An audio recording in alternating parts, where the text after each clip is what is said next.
Olá, muito boa tarde. A compreensão de obras literárias é tanto mais eficaz quanto forem conhecidos os contextos sociais e culturais que estão na sua origem. Assim também acontece com a Bíblia. E é por isso que em cada semana analisamos no programa Eclésia 3 textos, os que são lidos nas missas de domingo. Hoje contamos com a presença do Padre João Lourenço, diretor da Faculdade de Teologia da Universidade Católica Portuguesa, e Juan Ambrósio, professor na mesma Faculdade de Teologia, para esta análise. Agradeço antes de mais a vossa presença. Prazer. Para, de facto, olharmos textos da Bíblia e analisarmos esses 3 textos. Há algum tema comum aos textos que se possa propor para os encontros das comunidades neste domingo? Eu diria que o tema comum que preside particularmente à primeira e ao Evangelho é o envio. E a missão que é confiada ao profeta, ou a quem realiza uma missão como um profeta, não é? Dentro deste contexto, diria que da segunda leitura resulta o fruto desse envio, dessa missão. Ou seja, é apresentado a vivência do amor, da caridade, etc., é apresentada como fruto desse envio. Agora temos, de facto, aqui textos que realçam, nós estamos, enfim, dentro de um contexto de tempo comum, para destacar naturalmente que há uma missão e que essa missão se assume dentro de um contexto de chamamento. E no fundo, este cenário, aliás, recorrendo ao livro de Jeremias e o livro de Lucas, Jeremias é apresentado muitas vezes como uma espécie de protótipo, melhor dizendo, uma espécie de antecipação daquilo que depois também será a figura de Jesus, ou seja, a vida de Jesus é lida um bocadinho à luz daquilo que é a vida de Jeremias. Isto é muito comum naquilo que diz respeito à paixão de Jesus, ao sofrimento e à paixão de Jeremias pela palavra e pela missão, mas também o é um pouco naquilo que diz respeito à vocação, ao ser enviado, ao ser chamado, que enfim, depois dentro deste contexto analisaremos certamente. Sim, cada um dos textos. Esta dimensão do chamamento, do envio e no fundo da missão do profeta, porque ela está aqui também presente, de certo modo, nestes textos, muitas vezes é vista por nós só a partir de uma determinada perspectiva, que é esta: é Deus que chama, é Deus que escolhe, é Deus que envia, inequivocamente. Mas há uma outra parte que a mim me parece que nem sempre é sublinhada o suficiente e que é importante também tê-la presente. É que a escolha que Deus faz daquele que quer enviar exige que aquele que Deus escolhe, escolha também Deus. Ou seja, o que eu estou aqui a tentar propor é de que esta vocação não tem só um sentido, tem um duplo sentido. Ambos escolhem mutuamente, ambos confiam mutuamente um no outro, e é isso que vai permitir depois que o profeta, que o enviado, seja capaz até de enfrentar as dificuldades inerentes à missão que lhe é pedida, porque ele confia naquele que o está a enviar, porque ele confia naquele que o escolheu, porque ele escolhe aquele que o escolheu a ele, não é? E, portanto, há aqui um diálogo mútuo que nem sempre é sublinhado. E o que muitas vezes nos faz pensar a vocação como algo que Deus quer e que Deus quer contra nós, contra a pessoa. E até costumamos dizer assim: se não fizeres isso que Deus te pede, nem serás feliz. Eu, pessoalmente, prefiro pensar num diálogo mútuo em que eu, pouco a pouco, no diálogo de um Deus que me leva a sério, vou assumindo e querendo aquilo que Ele quer para mim, querendo aquilo que Ele me propõe. E só nesse sentido, penso eu, a vocação pode, de facto, surgir. Porque senão, quando nós temos... duas vontades. As duas vontades. Porque quando nós temos alguém que é enviado e diz: eu até nem queria ser, mas Deus me enviou... Falta a paixão, falta o fogo, falta a entrega, falta a verdadeira convicção de quem se sente apaixonado por aquilo que faz, porque escolheu fazer também aquilo que faz. Fica essa referência que, por certo, depois poderemos detalhar na análise aos textos, desde logo o texto do Evangelho. E antes de vos convidar a fazer essa interpretação deste texto, vamos escutar o texto de Lucas, no capítulo 4, que é proposto também para as liturgias deste domingo. Naquele tempo, Jesus começou a falar na sinagoga de Nazaré, dizendo: cumpriu-se hoje mesmo esta passagem da Escritura que acabais de ouvir. Todos davam testemunho em seu favor e se admiravam das palavras cheias de graça que saíam da sua boca. E perguntavam: não é este o filho de José? Jesus disse-lhes: Por certo, me citareis o ditado: médico, cura-te a ti mesmo. Faz também aqui na tua terra o que ouvimos dizer que fizeste em Cafarnaum. E acrescentou: em verdade vos digo, nenhum profeta é bem recebido na sua terra. Em verdade vos digo que havia em Israel muitas viúvas no tempo do profeta Elias, quando o céu se fechou durante 3 anos e 6 meses, e houve uma grande fome em toda a terra. Contudo, Elias não foi enviado a nenhuma delas, mas a uma viúva de Sarepta, na região da Sidónia. Havia em Israel muitos leprosos no tempo do profeta Eliseu. Contudo, nenhum deles foi curado, mas apenas o sírio Naamã. Ao ouvirem estas palavras, todos ficaram furiosos na sinagoga. Levantaram-se, expulsaram Jesus da cidade e levaram-no até ao cimo da colina, sobre a qual a cidade estava edificada, a fim de o precipitarem dali abaixo. Mas Jesus, passando pelo meio deles, seguiu o seu caminho. Padre João Lourenço, o texto termina a confirmar essa afirmação que Jesus antes tinha dito: nenhum profeta é bem recebido na sua terra.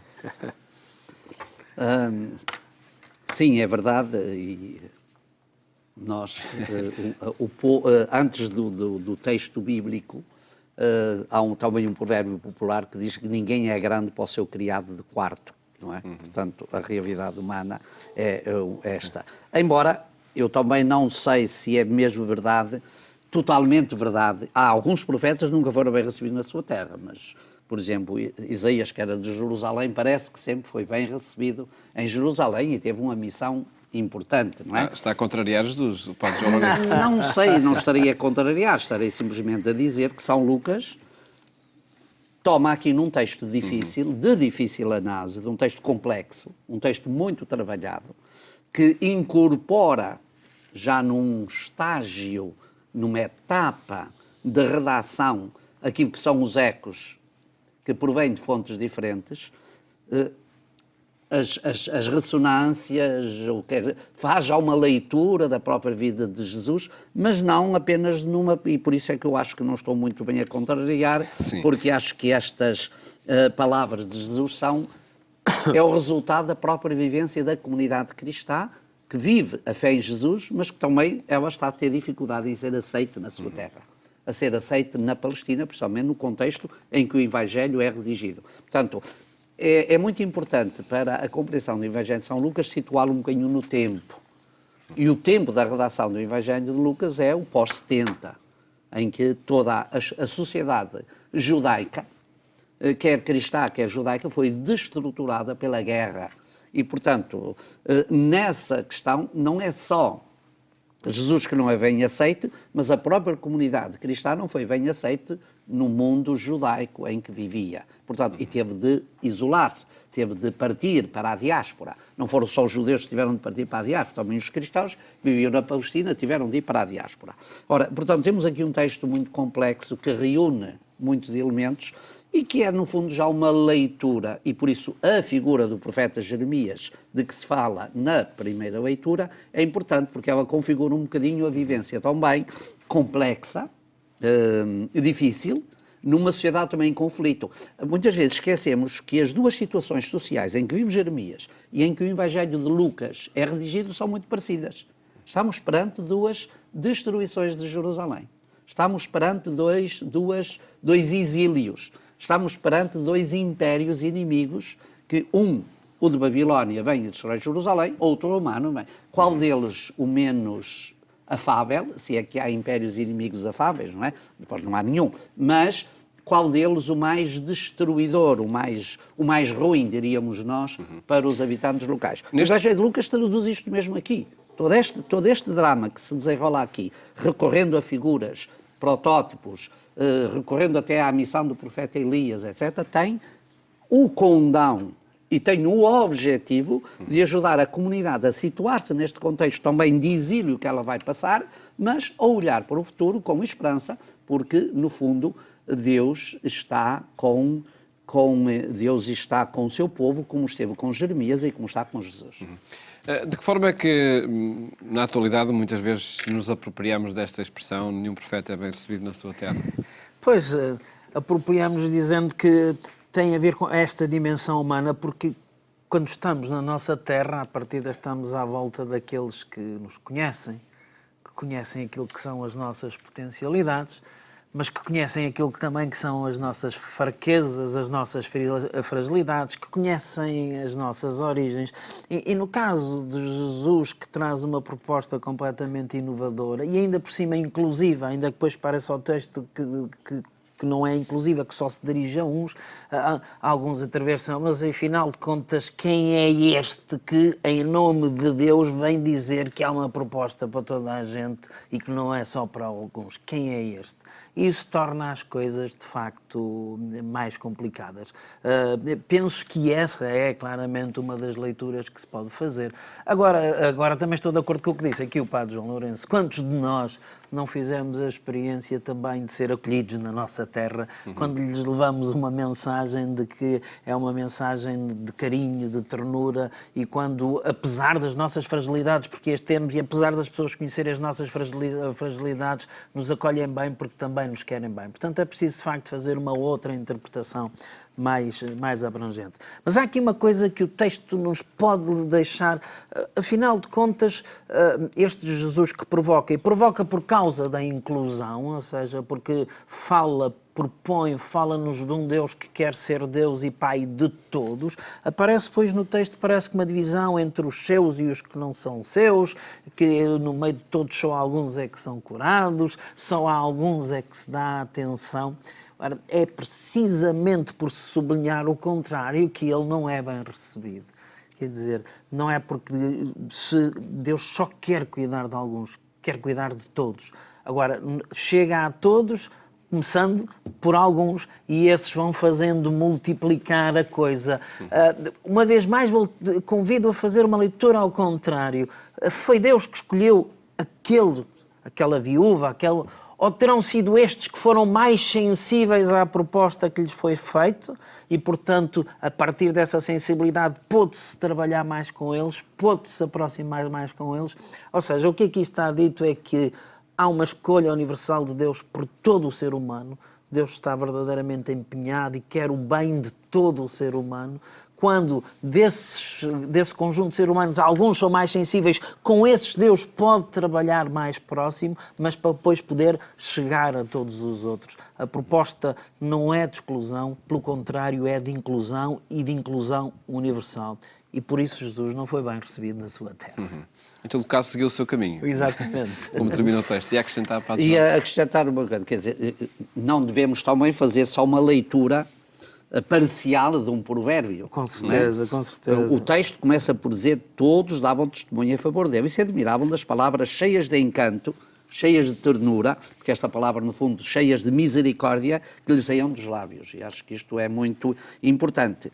A invocação e o recurso que muitas vezes faz esta parábola, a este provérbio e a este texto. Jesus disse que nenhum profeta. Às vezes é para justificar coisas que não são justificáveis.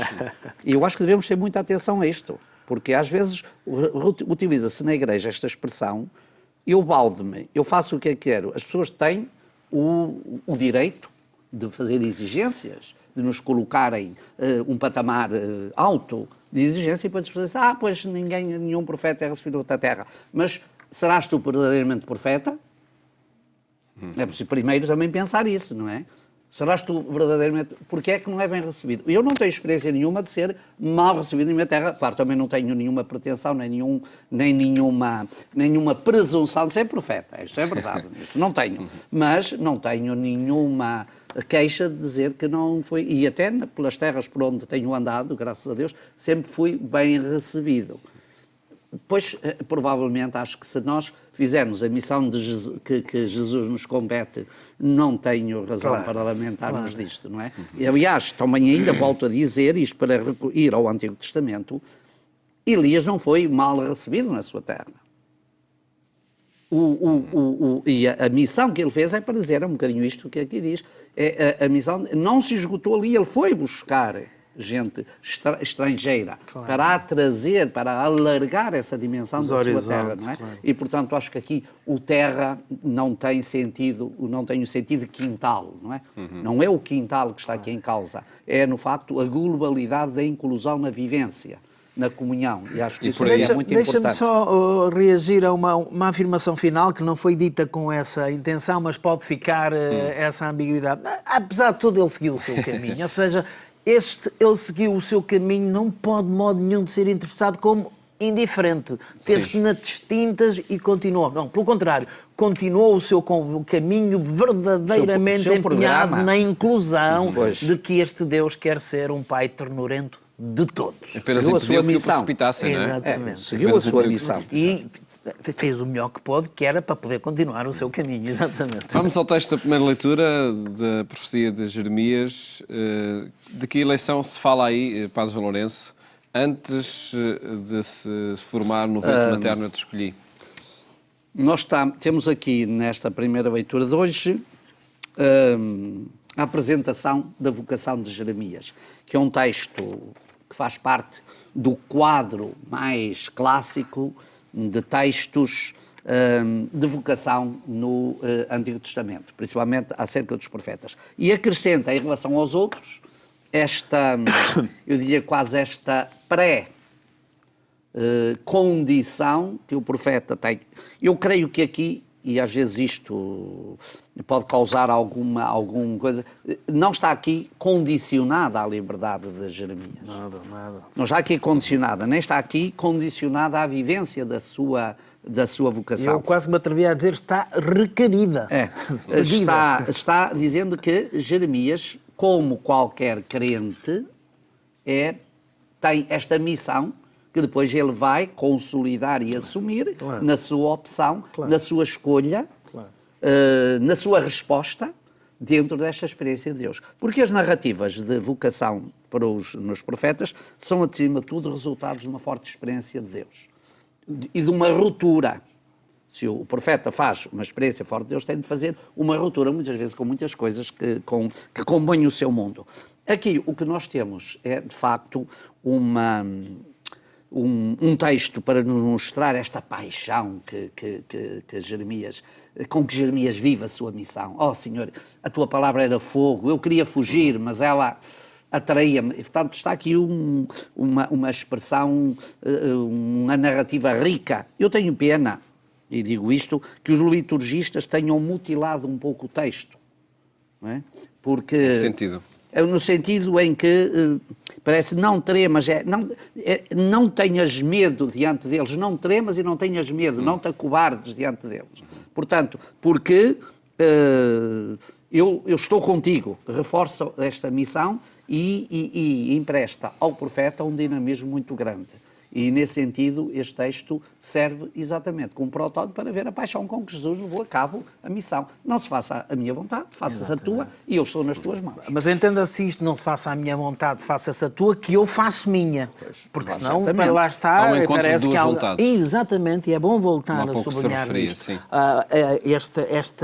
Este profeta que é enviado, primeiro, tem uma mensagem que não é sua, e é bom sublinhar isto, aquilo que ele vai anunciar, que ele vai propor, que ele vai dialogar, não é seu, portanto não é da sua lavra, é alguém que lhe dá esse mandato, mas é algo que ele faz seu. E dizendo este segundo passo, não é seu, mas faz seu, mas não faz seu para si. Não é seu, mas faz seu para todos, porque ele é enviado a que isto possa chegar a todos. E esta nota é uma nota característica do que deveria ser a identidade cristã. A dimensão profética está, do meu ponto de vista, muito esquecida no que é a identidade cristã, no que é um dos traços característicos da identidade cristã, de alguém que se sabe enviado com uma missão que não é sua, mas que faz sua para todos.